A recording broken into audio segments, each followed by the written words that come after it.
Good morning. Welcome to Moments with Molly. I'm Molly, and funny thing happened on the way to finishing the book of James. Um, a little unexpected, but I was under the weather for a few days. So now I'm feeling much better. Thank you, Lord. And I thought we could finish this up with the holidays rapidly approaching us. We might want to get into something besides James. And we were at the end of chapter 1, almost the end. We finished up, I think, verse 22 last time, which says, "But be ye doers of the word, and not hearers only, deceiving yourselves. For if any be a hearer of the word, and not a doer, he is like unto a man beholding his natural face in a glass. For he beholdeth himself, and goeth his way, and straightway forgetteth what manner of man he was. But whosoever looketh into the perfect law of liberty, and continueth therein, he being not a forgetful hearer, but a doer of the work, this man shall be blessed in his deed. If any man among you seem to be religious, and bridleth not his tongue." Oh, hello, Molly. There's that tongue again. "But deceiveth his own heart, this man's religion is vain. Pure religion and undefiled before God and the Father is this, to visit the fatherless and widows in their affliction, and to keep himself unspotted from the world." Well, I think that's pretty plain. You cannot just read this word and go along your merry way. You have to be a doer of the word. And that is one of the things that James certainly tells us how to do certain things in the book of James. A lot of information about that tongue and what to do with it and what not to do with it. I know I used to have a friend who would say, "Lord, put your arm around my shoulders and your hand over my mouth." And I need to repeat that a lot of times. I get myself in trouble with my mouth. It's not that I do it intentionally. I sometimes don't stop to think. As I was saying the other day, sometimes we don't stop to think before we speak. And I'm guilty of that. And just it comes out of my mouth and there it is. And I'm like, oh my, did I say that? Yeah. And yeah, I did unfortunately say that. And of course, there is the thing too that people do misinterpret sometimes how we say things and what we mean by what we say. That's why I think we need to be not hateful, not unkind, but very plain and very matter of fact when we are saying something. And I think James is very plain and very matter of fact in what he is telling us about the tongue. That we have to bridle it. We have to think about a ship and that little bitty rudder that guides that ship wherever it goes, the wheel and that little rudder underneath. Our bodies could be that ship, and our tongue could be that rudder. And if we just let it run, heaven only knows where we will end up. So we need to keep a control over our tongue. It can be very hurtful, even without our meaning it to be. It can be very misleading.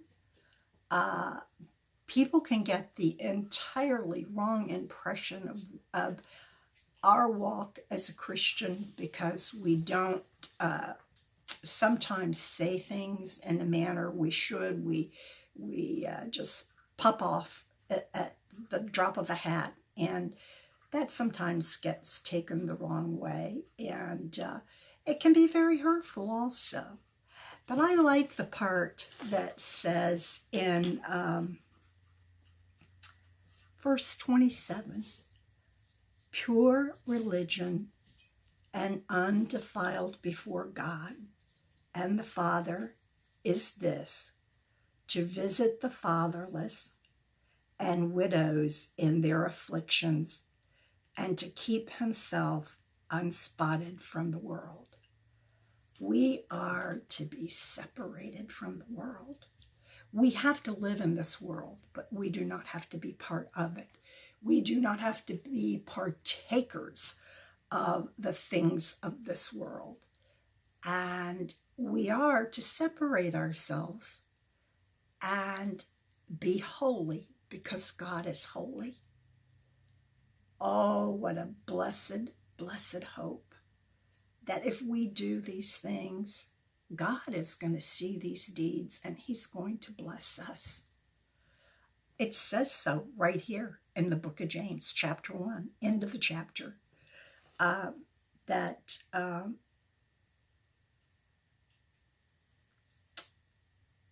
it's just, it's not easy. It sounds so simple, and I know it's not easy, but it's well worth whatever it takes to do it. And so I'm going to end this here. I hope that you will tune in again. And yeah, it's a pleasure to meet with you, and especially at this time of year, because I know you're very, very busy. You have lots of other things to do. This is the time of year that we celebrate our dear Lord's birth. But I want you to know, I saw a very interesting interview with Rabbi Jonathan Cahn the other day. And I believe I got his name right. And he has said that through research of the scriptures and of knowing the history in Israel at the time of Jesus' birth, Jesus wasn't born in December. He wasn't born at Christmas. He was born in the spring, because only in the spring would the shepherds be out in the field watching the flocks, because that's when the lambs are born. Otherwise, they would have them corralled up someplace and be in their homes, I guess. I don't know that much about sheep, except I have read they're pretty dumb. But don't laugh, because we are sheep ourselves. We're his sheep. But I think it's wonderful that we set aside this time to celebrate Christ's birth. Yes, there's the Santa Claus and the worldly stuff, and there's the gift giving, and there's nothing wrong with giving gifts, unless that's the only purpose you put to Christmas. Christmas is a time of joy and celebration of our dear Savior's birth. It's a blessed, sacred time of year. So let's keep it that. It's not about the wild drinking parties. It's not about who gets the biggest gift or the best gift or the whatevers. It's just about Jesus. And I know that Santa Claus is a pagan thing, but I was brought up as a little girl believing in Santa Claus, and I didn't know any better. And my children were brought up believing in Santa Claus.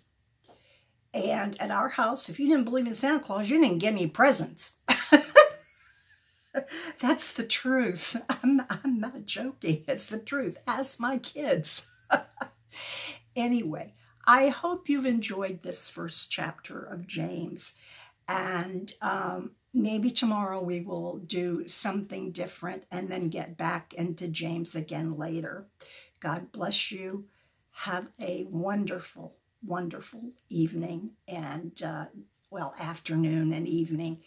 And we will talk another time. Bye.